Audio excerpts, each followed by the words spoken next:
Oh, well, hello, my wonderful brothers and brothers of the Maverick Nation. I am the Dark Side Maverick, and this is part 9 of What If Izuku Was a Descendant of Aizen, so okay, Aizen in particular.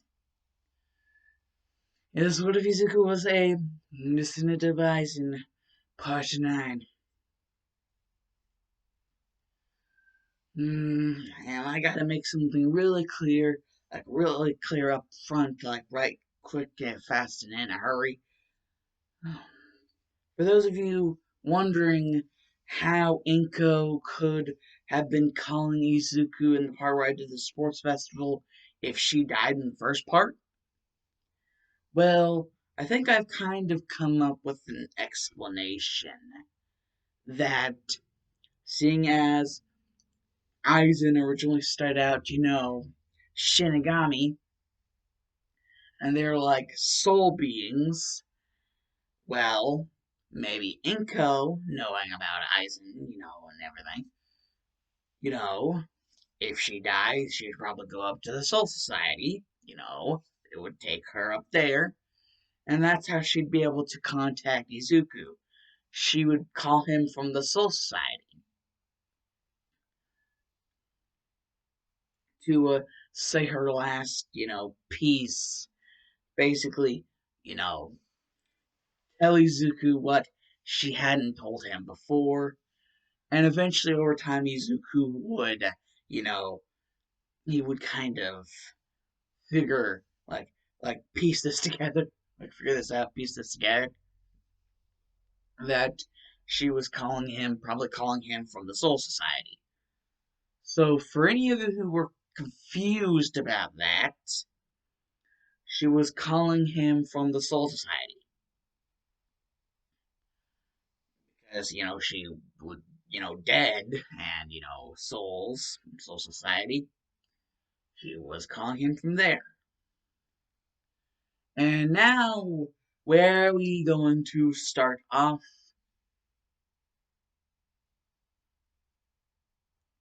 Well, last time I checked, basically everything was, done like Bakugo trying to one up Izuku and everything, the whole Espada army shit. And, the Espada is being dispersed for now. And, Izuku just thinking, about what his future plans will be, plus the fact that, he knows that he can, like, get things done, with Bakugo. If he has to do him dirty, he will do him dirty. And yeah, that's Izuku talking, not me. And so eventually, like, they would end up going back to school, and this would be towards the end of the year, actually. And so it would be close to the time where they would either, be going like planning to either like, eventually become second years or, just planning on like for now, like get their hero license now, like sometime in the future. I don't know if like it's second year, then third year. I'm not 100 complete like percent sure on how UA works. But I'm just gonna say, just to have something to lean back on, that basically this is all to, you know, like their last few days of their first year. And like next year, will be their second year as students of UA. Those who graduated the first year will come back as second year students. That's how I'm going to make it. And so it's the last few days of UA when we're resuming this, and things are panning themselves out. But eventually, Aizawa, like during homeroom class, he gets a call, and it's a call from both like Principal Netsu and All Might. Apparently All Might, you know, it's that time, that time where like certain teachers slash pro heroes, you know, this, that, or the other, and students will fight them for some reason. It was one of those things, where like Izuku and Bakugo had to fight freaking All Might, I think. Basically, that would be what would happen, but then All Might would butt in from. Actually, no, Principal Netsu would butt in from All Might and basically be like, actually, considering just how ridiculously powerful Izuku is, maybe he should have his own, like, special challenge. The big three, they will compete against Izuku in a battle. Unless you have any objections to that, All Might. And All Might's like, the big three against Izuku? 3-on-1? Okay, Principal Netsu, I didn't know you were that metal, but okay. And, the only one who really stands out in this whole big three versus Izuku bout is Mirio. Yeah, he'd actually be the last one standing because, Izuku just in his Shikai would be happy slapping the other two. I don't even remember their damn names, but I remember Mirio. And, Mirio will just be seeing his, like, two comrades being happy slapped around like it was nobody's beeswax. And, Izuku would just, like, he would retract his sword back and would be like, okay, hands behind my back, let's do this. And Mirio was like, uh, what, what are you doing? And Izuku would be like, well, I wanted to make this challenging for once. So, hands behind my back, I won't use my hands. Yeah, but Izuku wasn't specific on what he meant by he wouldn't use his hands. He meant like physical combat. He said nothing about keto spells. And that's where I'm going to get into that because, you know, like, Izuku actually tries to pull an Ito Kaso on Mirio, and Mirio's like, you said you wouldn't use your hands. And Izuku was like, oh, I must have not been specific enough for your simple mind to comprehend. I wouldn't use my hands for any physical attacks or sword strikes, things like that. However, well, let's just say, keto spells, not so much. And Mirio's like, oh, so you admit your power isn't a quirk. Wait, how is that possible? Like, if your power isn't a quirk, then what kind of crazy shiz do you have going on? And Izuku's like, don't let yourself get distracted. And he just shooting pose behind him, and he's like, shing! And Mirio just, like, somehow manages to just barely get out alive.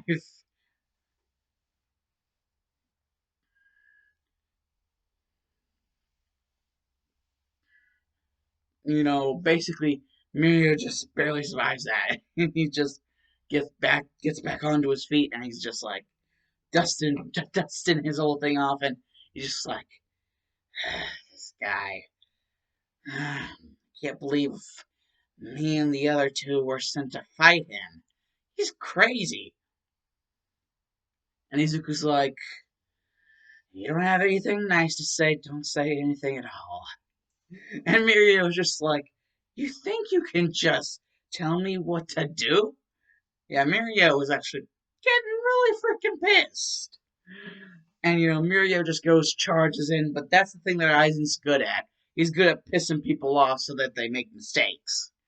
And the biggest mistake that Mirio has just made is getting close enough for Izuku to do this. Huddle number 99. And it's like, basically, it's like Aizen, as soon as he hears that, he's just like, dude, what the are you, son, what the are you doing? You're going to murder him if you do that.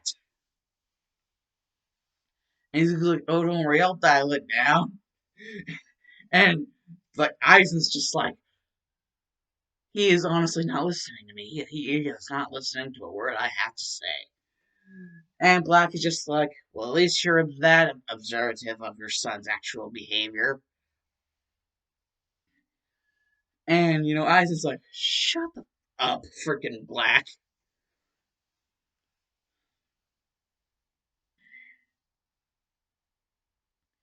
And basically, Huddle number 99 is like Goryu Tenmetsu or something like that.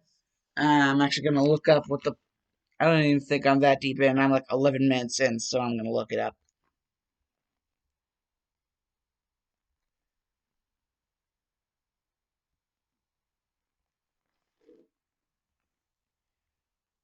Huddle number 99.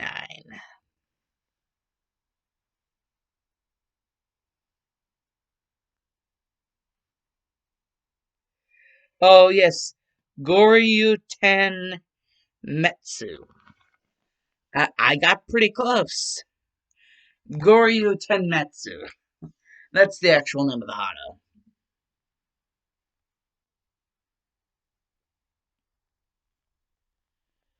And so basically, he's just like, Goryu Ten. Like, he's basically like, Hado number 99.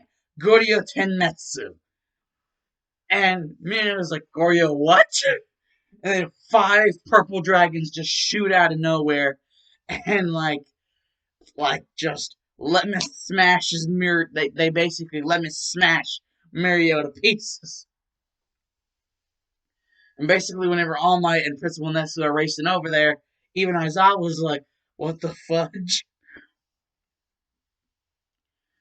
And, it's like, Aizawa was like, what the hell?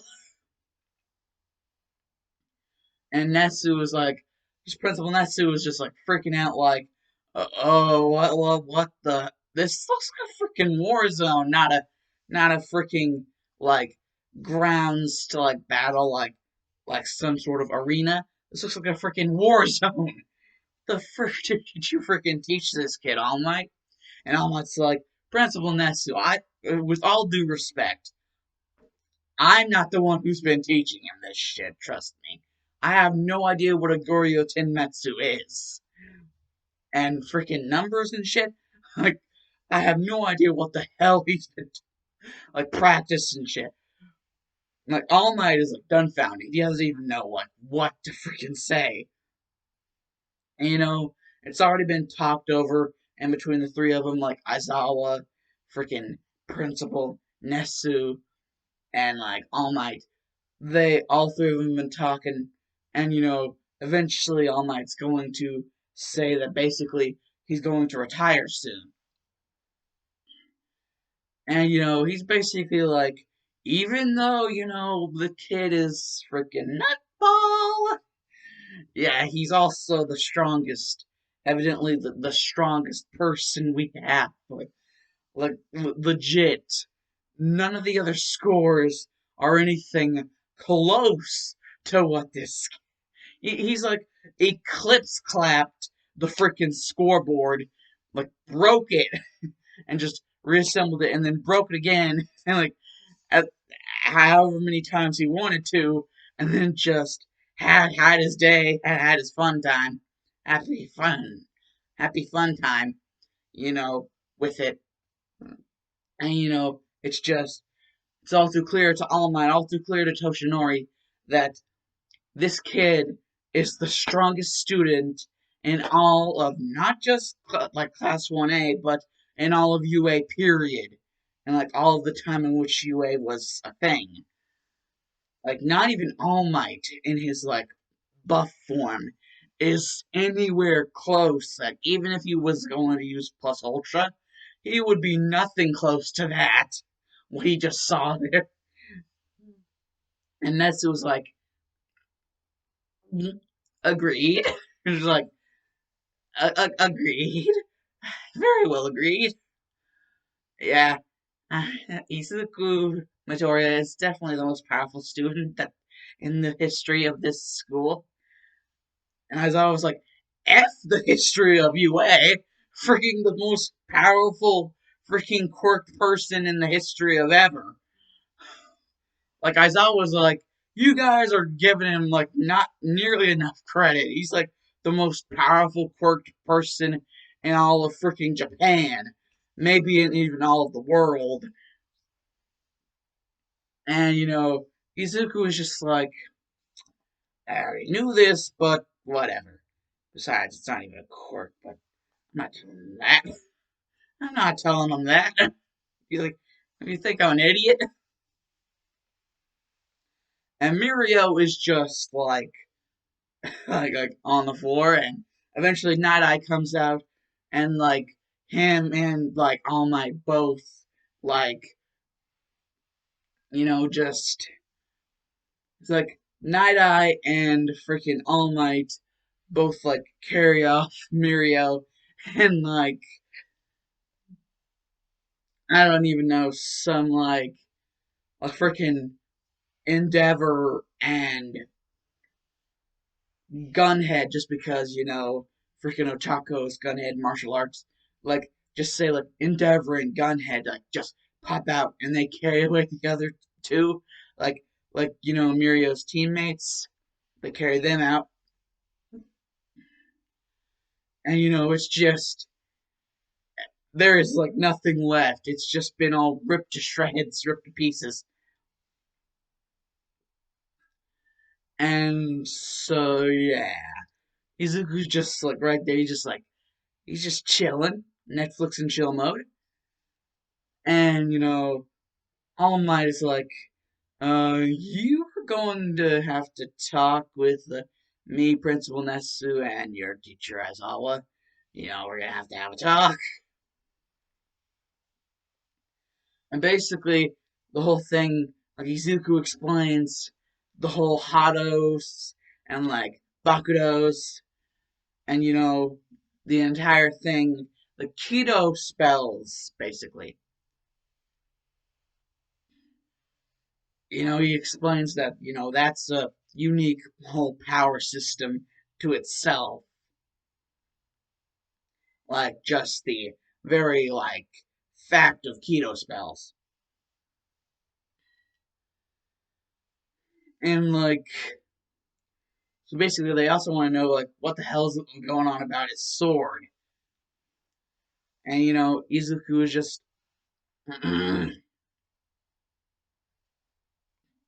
well, if you really want to know all that much about Kyoka Suigetsu, I assume at least one of the people in here is underneath its influence already, and has been for quite some time, and that's not going to change.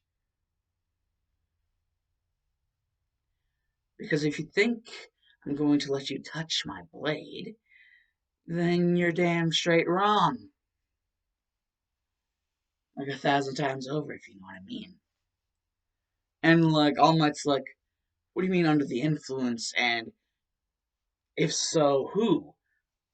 And so he just explains to them like Kyoka Suigetsu basically if he like holds the sword up and says Shatter Kyoka Suigetsu, that's basically the Shikai release, and whoever sees the Shikai release, you know, they're basically put under like the ultimate hypnosis, and he explains how that works. And Aizawa's basically just like, uh, wait, Night Eye. Like, and Night Eye's about to leave the room, and Night Eye's like, yes, Aizawa? Didn't you also see him do something like that? And I was like, I'm under it too. Holy shit. Like, wait, wouldn't Stain also be underneath the ultimate hypnosis? I mean, he was there. Like, you know, Stain and Night Eye, they were both there, so they would have both seen it, the Shikai release. And Izuku's like, yep, he is underneath the influence indeed. And the whole thing about touching the blade, that's the only way to really be rid of the ultimate hypnosis. But then again, I said, I'm not letting you touch my blade. You know what I mean? And, All Might's like, bet. And Izuku's just like, bet that within an hour, you'll be able to touch the blade. And, dude, you're not even under the ultimate hypnosis. And like, basically, All Might's like, then I'll vote on someone to touch it. Aizawa, Night Eye, which one of you wants to go first? And Aizawa was like,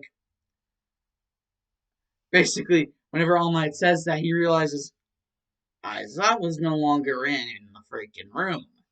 He's like, he is outie. And Night Eye's just like, he's the only one like there left who saw the Shikai release. And so he's like, I'm going to have to, oh my god. And so, basically, yeah, Night Eye is going to have to try to rid himself of the effects of Kyokasu Getsu Shikai release. But, Izuku's just like, really, I don't have time for this. And he just like flexes, and all of a sudden, Night Eye just, like a magnet, smacks to the ground like a freaking pancake.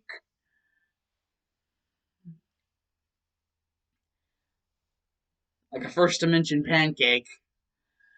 And as soon as Principal Netsu and freaking All Might see that shit, and Aizawa was kind of like in another room looking through a window, and he saw that.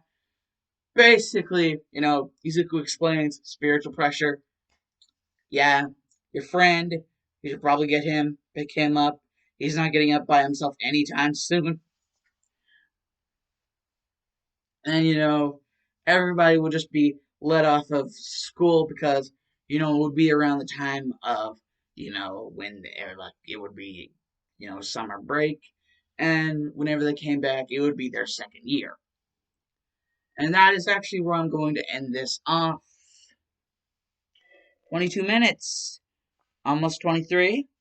Gonna wait.